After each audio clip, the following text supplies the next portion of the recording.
Salut la team, bienvenue sur la chaîne. Ce soir, on plonge dans un événement qui a mis le feu au Maghreb et fait transpirer plus d'un état-major en Europe. Dans la nuit du 12 au 13 novembre 2025, l'armée algérienne a forcé un jet privé portant des marques israéliennes à se poser sur la base de Boufarik. Un Gulfstream G550 qui venait de décoller en catastrophe de Madrid, transpondeur éteint, cap au sud-ouest, et qui pensait filer discrètement vers Israël via le Maroc. Ce que les médias occidentaux appellent poliment un incident de navigation ressemble furieusement à l'une des plus grosses claques diplomatiques et militaires de ces dernières années. Je vais vous raconter toute l'histoire, minute par minute, avec les détails qui n'apparaissent nulle part ailleurs. Accrochez-vous, ça va secouer. Tout commence le 12 novembre 2025 à 23h17 précise à l'aéroport de Madrid-Baraja. Un Gulfstream G550, immatriculé sous une société écran chypriote souvent utilisée pour des opérations discrètes, reçoit l'autorisation de décoller en urgence sur la piste 18 litres. Plan de vol déposé à la dernière minute, destination déclarée, Casablanca, ce qui est déjà étrange pour un vol de nuit sans escale commerciale. À peine les trains d'atterrissage rentrés, 42 secondes exactement après le décollage, le transpondeur s'éteint. Plus de signal ADSB, plus de code squawk. L'avion disparaît des écrans civils.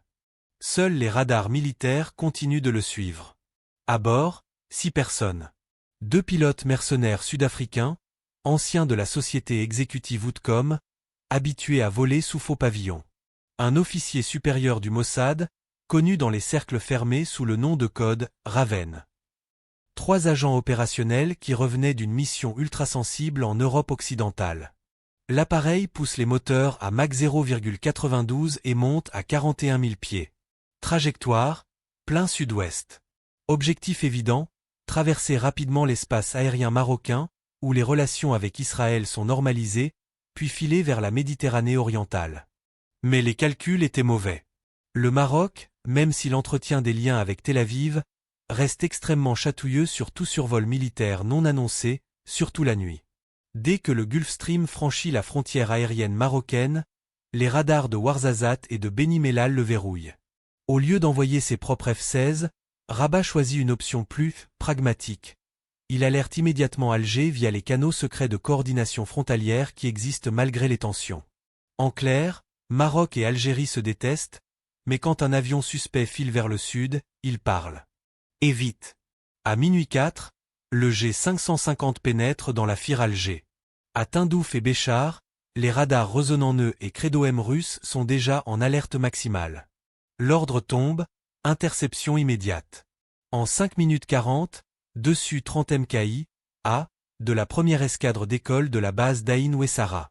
Pilotes algériens formés à Krasnodar et à Pékin, plus de 300 heures de vol par an, spécialistes des interceptions de nuit. À minuit 14, les Su-30 rattrapent le Gulfstream à 400 km au sud-ouest d'Oran. Ils se placent en tenaille classique, un chasseur à 500 mètres à tribord, l'autre à bâbord. Feu de navigation allumé, message radio clair et froid sur 121.5 MHz. Appareil non identifié, vous êtes dans l'espace aérien algérien.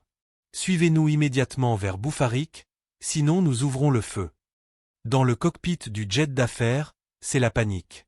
Le pilote sud-africain tente le tout pour le tout, descente brutale à 12 000 pieds, virage serré vers l'Atlantique pour contourner l'Algérie par l'ouest. Mauvais pari. Un deuxième rideau défensif attendait, 4 MiG-29 SMT de l'aéronaval qui patrouillaient au large d'Oran. 6 chasseurs contre un jet civil. Le match est plié. À minuit 27, escorté à basse altitude par les Su-30 qui rasent presque les vagues pour bien faire passer le message, le Gulfstream se pose sur la piste 28 de Boufarik. Pas un tir, pas un éraflure. Juste une démonstration parfaite de maîtrise du ciel. À peine les moteurs coupés, les bérets rouges du GIS, groupe d'intervention spéciale, investissent l'appareil. Les 6 occupants sont menottés, yeux bandés, emmenés dans les sous-sols de la base. Et là, c'est Noël avant l'heure pour le renseignement algérien. Dans la cabine, 3 valises diplomatiques scellées avec des sceaux israéliens. 2 disques durs cryptés de 8 téraoctets chacun. Un ordinateur portable encore allumé avec des dossiers intitulés « Opération Déserte Torn », plan détaillé d'attaques clandestines sur des convois d'armes transitant par l'Algérie vers le front Polisario. Mais surtout, des comptes rendus d'une réunion secrète tenue 48 h plus tôt à Tolède, en Espagne, entre officiers du Mossad et des membres de l'état-major OTAN espagnol. Objectif, coordonner des frappes sur le sol algérien depuis des bases espagnoles. Cerise sur le gâteau, une mallette contenant 2,4 millions d'euros en billets non séquentiels, destinée, selon les documents saisis, à financer des mouvements séparatistes en Kabylie. L'Algérie tient désormais la preuve qu'un État membre de l'OTAN a servi de base arrière pour planifier des actes hostiles sur son territoire. À l'heure où je publie cette vidéo, l'avion est toujours à Boufarik, gardé par une compagnie de parachutistes. Les 6 agents sont interrogés par les services de la DGSI, ex-DRS. Israël hurle au kidnapping d'État, l'Espagne parle des erreurs de navigation, Washington reste muet comme une carpe. Pendant ce temps, Alger a déjà transmis des copies des documents les plus explosifs à Moscou, Pékin et Téhéran. Poutine aurait appelé Tebboune personnellement. À Téhéran, on prépare une conférence de presse géante. En 25 minutes, l'Algérie a montré qu'on ne joue pas impunément dans son ciel. Sans un seul tir, elle a neutralisé un avion suspect, mis la main sur 10 ans de travail de renseignement ennemi et placé Israël, l'Espagne et l'OTAN dans une position extrêmement délicate. Parmi les documents saisis, la liste quasi complète des agents dormants israéliens en Afrique du Nord. Si Alger décide de la publier, tout le réseau tombe en une nuit. On vit clairement un tournant géopolitique. L'Algérie, qu'on moque souvent pour sa paranoïa, vient de prouver qu'elle avait raison de fermer son espace aérien et d'investir massivement dans sa défense. Dites-moi dans les commentaires, vous pensez qu'Alger va libérer les agents contre un gros deal secret, ou elle va tout balancer publiquement?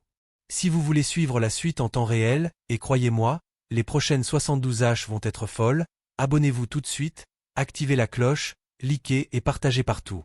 Demain matin à 8 h pile, je sors les premières photos de l'avion à Boufarik et des documents floutés. Soyez là, ça va disparaître vite. On se retrouve très vite. Restez éveillés, la vérité ne dort jamais. Paix sur vous.